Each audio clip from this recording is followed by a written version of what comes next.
Good afternoon. Today is Tuesday, the 20th of March, 2007. This is Brian Shannon speaking from Alpha Trends. And we did get a little bit more strength in the markets today. The Qs were up 18 cents or 0.42% as the market does look like it's heading for that declining 50-day moving average.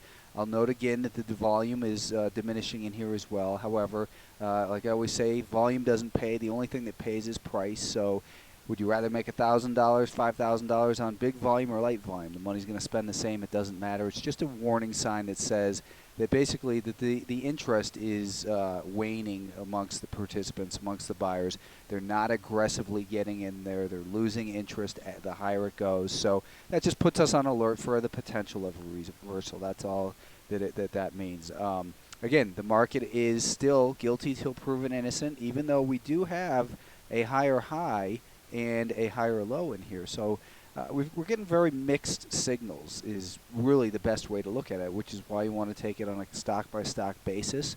And also be sure to keep your focus on risk management. Make sure that things don't get too far away from you on the downside and that you have a strategy for locking in your profits. This 30-minute time frame that we're looking at of the Qs, you can see that 43.40 level is the level that we've been looking at the last couple of days, saying that breaking above there and then holding above there for a half hour or so would put the intermediate term picture a little bit more bullish and maybe make that target up near $44 a share, where on this daily time frame we have that 50-day moving average, like 43.90 or so.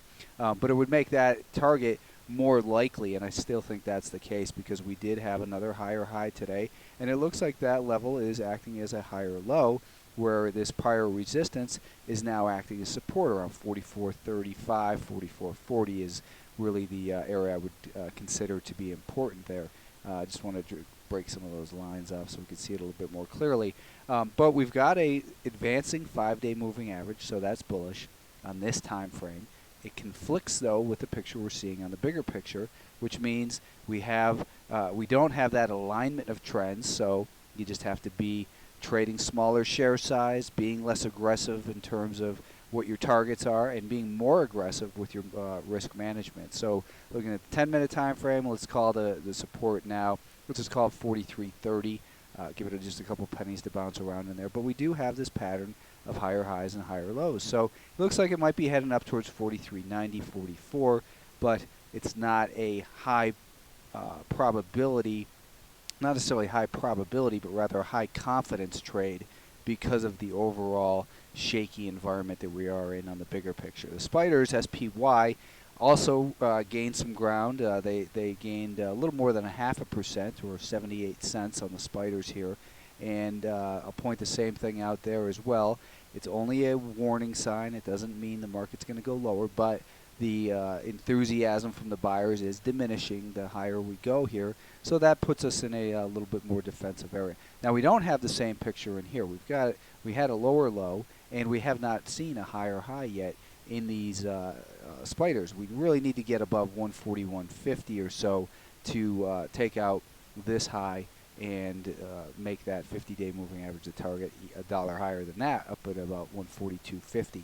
So the spiders, the SPY, you can see we were encouraged yesterday because it did make a higher high right here by breaking past this level at 139.80 or so, and we also had this higher low from this low. We had a higher low. So now I think that the level of support in here is about 139.80 or so. I was hoping that we would see this 5-day moving average turn higher today, which we did do. This, it's been dragged higher. So we've got a pattern of higher highs and higher lows, but we do have also the very real chance of potential resistance just right up ahead here at 141.40 to 141.50 is basically the range of where I would expect to see some sellers. But I think everyone, most people are looking for sellers in that area. So if it was able to get above that, then perhaps we could see a little bit of a short squeeze that brings us up towards that 50-day moving average at about 142.50. But again, it's higher risk because we do have a declining 50-day moving average, and that makes it overall guilty till proven innocent. So don't get too excited about what you see on the shorter term time frames.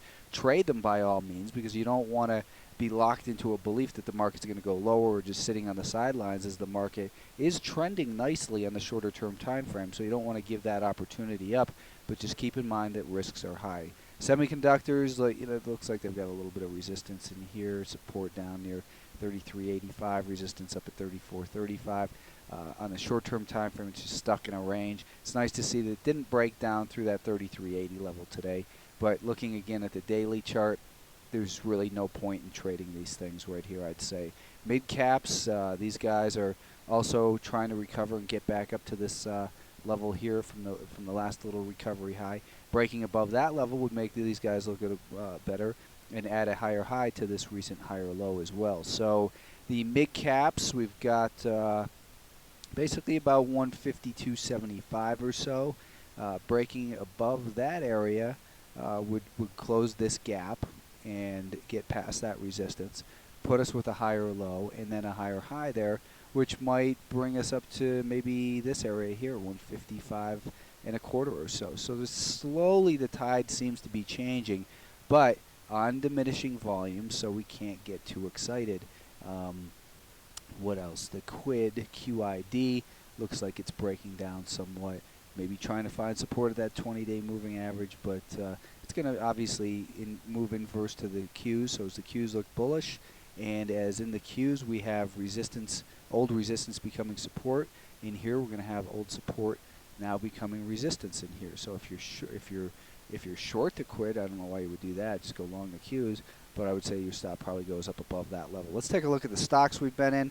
We had gotten involved in Ariba 2 days ago, and we got involved at $9.20. Set our stop at $9.04. Got stopped out just before the stock started to make a move higher. So out with a 16-cent loss. Hopefully you had your own stop in there, and maybe we're maybe able to make something of it, because my advice got us stopped out with a little loss. Brocade, I had suggested buying above $9.95 today, and that's where you should have involved. The stock did have a nice little run. It looked like it was going to keep going. I'd say at this point you want to set your stop maybe at about $8.89. So let's that'll give us 6 cents risk. Kind of disappointing how it failed at the end of the day, in particular because we saw some heavier volume in there as well. Big volume without further upside progress equals distribution. So the daily chart, weekly chart, monthly chart all look so great. Maybe it's just a little too obvious. We'll see. But raise your stop to $8.98 right now. International Securities Exchange ISE, we wanted to buy that above, what do I have here, 47.25. Should have gotten involved above 47.25 right here later in the day. And our stop was then going to be 46.89. Is that right? 46.89? I think so. Maybe that's the new stop. Anyways, we weren't stopped out. Let's do this. So let's put our stop at 46.89. Okay, next up was MKTX, MarketAxess. Wanted to buy that above 1520. That line there is at 1520, so you see it never got above that level. There was no reason to get involved in MarketAxess today. NTAP was a short sale candidate that we wanted to get short on a breakdown below $36.20. You can see that it never traded below that level today, so no trade should have been taken, shouldn't have cost you anything. eSolar I had put on this morning as a candidate to purchase above 10 bucks a share, and it failed here late in the day, so let's keep our stop at $9.88 in ESLR.